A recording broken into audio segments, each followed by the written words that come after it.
Hi, this is George, and you're watching The Return of the King channel. In this video, I'm going to tell you why I believe Joshua is telling the truth, and that the rapture will occur sometime on the Feast of Trumpets, September 23rd to the 24th. The rapture occurring on the Feast of Trumpets should be no surprise to anyone familiar with the 7 feasts of the Lord. The first 4 feasts were fulfilled in the spring by Christ's first coming. The last 3 will be fulfilled by his second coming. The next feast in line is the Feast of Trumpets. It's also known as the feast where no one knows the day or the hour. It's the only feast of the 7 that begins on the first day of the month. At the time of Christ, the first day of the month began with the sighting of the first thin sliver of the crescent moon in the evening. If the moon was too close to the sun, or if the sky was hazy, the moon would not be seen on the expected day. The 2 witnesses would then wait until the next evening. Once the moon was sighted, they reported it to the Sanhedrin, and the first day of the month was proclaimed. The Feast of Trumpets is the only feast to fall on that first unknown day. That's why it is called the feast where no one knows the day or the hour. Now, anyone can make up a story, saying God told me this or God told me that. I've watched plenty of videos where that seems to be the case. But what makes Joshua's experience compelling is how and when Jesus tells him the story of his coming in 2025 for the church. I'll give you a quick overview, and then we'll dig into the details. 3 eclipses tell the story of judgment coming, not just to America, but to the whole world. The first eclipse of 2017 and the one of 2024 cross paths in an area known as Little Egypt. In 2016, Jesus tells Joshua that he is to announce to the world the soon-coming king. In 2015, the blood moon tetrad had just completed, sparking interest in their meaning and the return of Christ. Then, in 2017, Jesus tells him something perfectly synced with the Revelation 12 sign, completed on September 23, 2017. In a vision, Joshua is taken to the throne room. Jesus is seated on the throne, mist surrounding the throne. Sounds of war all around, and Jesus says, "I'm coming soon." In Revelation chapter 12, the dragon wages war to prevent the rapture, but he fails, defeated by Michael and his angels. What else happened in 2017? The first of 3 eclipses across America on August 21st, 2017. In 2018, Jesus tells Joshua, there will be no World Cup in 2026. Life will not be business as usual for the left behind. Jesus was speaking in a coded way, just as he did with Peter, sending him to the sea to find a coin in the mouth of a fish to pay the temple tax. The symbol of the Christian is the fish, and Christ himself will pay the price to redeem the Christian. 11 of the World Cup games will occur in America. America has a role to play in the coming of the Antichrist. The Exodus was an escape from Egypt, and it is a foreshadowing of the rapture. Egypt symbolizes the world. Then again in 2018, Jesus appears to Joshua, not in a dream, but physically, and says, "From the time Israel became a nation in 1948, there will be 77 years to the Exodus." He used the word Exodus, but he was speaking of the rapture. The Exodus is symbolic of the rapture. America is symbolic of the world. And the paths of these 2 eclipses intersect in an area known as Little Egypt. This is a timeline of the rapture, starting with the blood moon over Jerusalem and ending with Christ's return on Yom Kippur 2032. Surrounding Christ's return is a blood moon tetrad, very prophetic, as blood moon tetrads have appeared just after Israel's rebirth in 1948 and during the retaking of Jerusalem in the Six-Day War of 1967. And now another blood moon tetrad appears at the end of the tribulation, the time of Jacob's trouble, Israel's trouble. By the end, the nation of Israel will come to see that Jesus is their Messiah. Zechariah 12:10, "And I will pour out on the house of David and the inhabitants of Jerusalem a spirit of grace and pleas for mercy, so that, when they look on me, on him whom they have pierced, They shall mourn for him, as one mourns for an only child, and weep bitterly over him, as one weeps over a firstborn. During the tribulation, a total solar eclipse will appear over Luxor, Egypt. This eclipse has everything to do with America's role in bringing the Antichrist to power. 620 days later, another connection to Egypt will appear. On Friday, April 13, 2029, the asteroid named after the Egyptian god of chaos and destruction will appear. Tom Horn, in his book The Messenger, was given a dreamlike vision of an asteroid impacting the Earth. When he awoke, he heard the word Apophis. This date, the 13th, also points to America. How many colonies did America begin with? Why was the 4th of July chosen as Independence Day? Why does the number 13 appear 13 times on the Great Seal of the United States? The deification of the pharaohs in Luxor, Egypt, turning them into gods, has everything to do with the number 13. The eclipse over Luxor occurs 612 days prior to the midpoint of the tribulation. It's at the midpoint that many scholars believe the Antichrist will be possessed, indwelt by Satan himself, deified, turned into a god, just as the pharaohs were at Luxor, Egypt. The structures found at Luxor, required in the satanic rituals to deify the pharaohs, have been recreated in Washington, D.C. and in the Vatican. The obelisk and the dome building. The obelisk, called the shaft of Baal, the shaft of the devil, his reproductive organ, is associated with the number 13. Was the United States designed to produce the Antichrist? David Bay of Cutting Edge Ministries believes so. America was designated as the new Atlantis that would lead the world to the Antichrist. The original national bird envisioned by our Masonic leadership in the late 1700s was not the American eagle, but the phoenix bird. This historic fact strongly suggests that at the right moment in world history, with the world entering through the portals of the kingdom of Antichrist, America might suddenly be immolated in fiery flames, burning to the ashes. Out of these ashes, the new world order would arise. Not surprising, the phoenix bird originates from ancient Egyptian mythology. It's always associated with rebirth and renewal. 33rd degree Freemason Manly P. Hall, author of the book The Secret Destiny of America, first published in 1944, said this about America.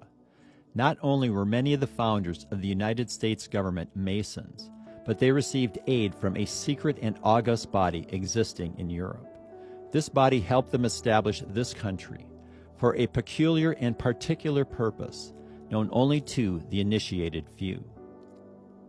The Great Seal is the signature of this exalted body, unseen and for the most part unknown. And the unfinished pyramid on its reverse side is a trestle board, setting forth symbolically the task, the accomplishment, to which the United States government was dedicated from the day of its inception. Like 33rd degree Freemason Manly P. Hall, 32nd degree Freemasons Franklin Roosevelt and Henry Wallace understood the secret meaning contained within the Great Seal. The idea of using the seal on coinage or currency began with then Secretary of Agriculture Henry Wallace in 1934. Wallace got the idea after reading a State Department publication titled The History of the Seal of the United States. Wallace writes, turning to page 53, I noted the colored reproduction of the reverse side of the seal. The Latin phrase Novus Ordo Seclorum impressed me as meaning the New Deal of the ages. I was struck by the fact that the reverse side of the seal had never been used. Therefore, I took the publication to President Roosevelt and suggested a coin be put out with the obverse and reverse sides of the seal. Roosevelt, as he looked at the colored reproduction of the seal, was first struck with the representation of the all-seeing eye, a Masonic representation of the great architect of the universe. Next, he was impressed with the idea that the foundation for the new order of the ages had been laid in 1776, but that it would be completed only under the eye of the great architect. Roosevelt, like myself, was a 32nd degree Mason. He suggested that the seal be put on the dollar bill rather than a coin and took the matter up with the Secretary of the Treasury. He brought it up in a cabinet meeting and asked James Farley, Postmaster General and a Roman Catholic, if he thought Catholics would have any objection to the all-seeing eye, which he as a Mason looked upon as a Masonic symbol of deity. Farley said no, there would be no objection. When the first draft came back from the Treasury, the obverse eagle side was on the left of the bill, as is heraldic practice. Roosevelt insisted that the order be reversed so the phrase of the United States would be under the obverse side of the seal. Here are Roosevelt's initials, and here's where he made the request to switch the pyramid and the eagle. The numbers 3 and 13 are very important in Freemasonry. The Latin phrase annuit coeptus means he has favored our undertakings. That he is the Masonic God, symbolized by the all-seeing eye. This phrase has 13 letters. The Latin phrase Novus Ordo Seclorum means a new order of the ages. It has 17 letters. This Roman number has 9 letters. When you add 9 and 17, you get 26. 26 is 13 times 2. In order to reduce this phrase to 17 letters, they chose a medieval form of the word seclorum. In classic Latin, seclorum is spelled like this, with one additional letter, the letter A. The sum of these two sets of letters equals 26. 26 divided by 2 gives you 13. Add this phrase of 13 and you have a total of 3 sets of 13. The number 3 is historically connected to the deities Apollo, Osiris, and Nimrod. The total number of original states was intentionally set to 13. In the Bible, the number 13 is the number of rebellion, apostasy, defection, corruption, disintegration, and revolution.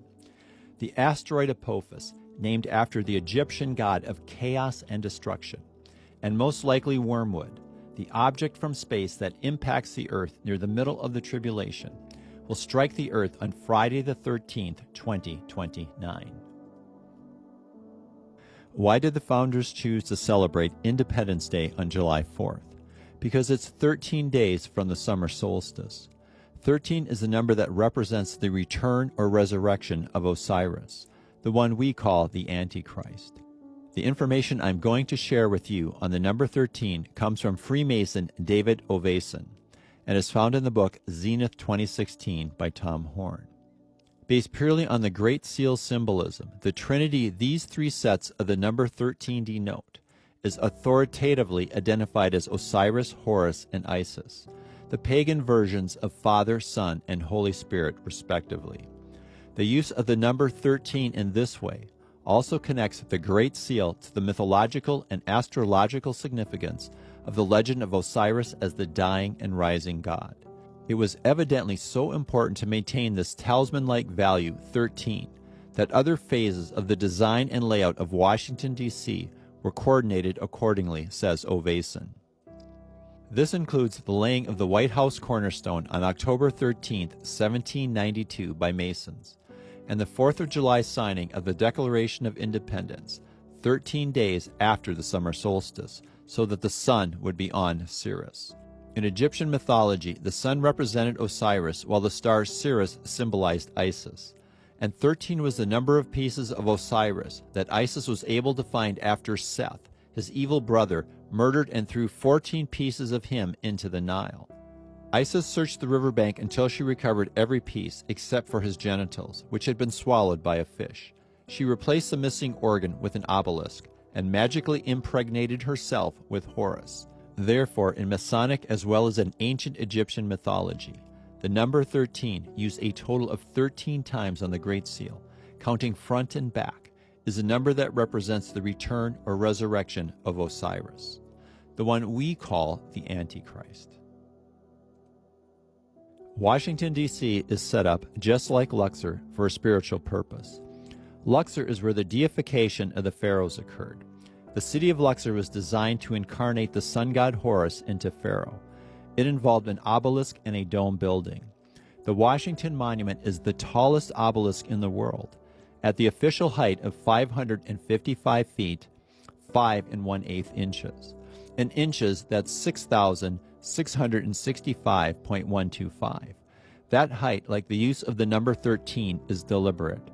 The intended height was most likely 6,666 inches. The accuracy of a measurement on a structure of this height can easily vary by plus or minus 1 inch. From Kathy Burns' book, Masonic and Occult Symbols Illustrated, the obelisk is a long pointed, four-sided shaft, the uppermost portion of which forms a pyramid.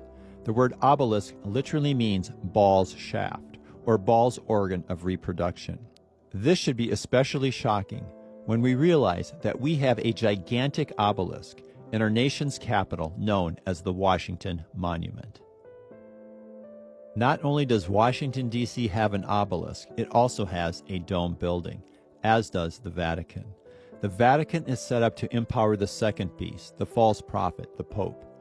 And Washington is set up to incarnate the Antichrist with Satan, just like Luxer, Egypt, was set up to incarnate the Pharaoh with a demonic entity.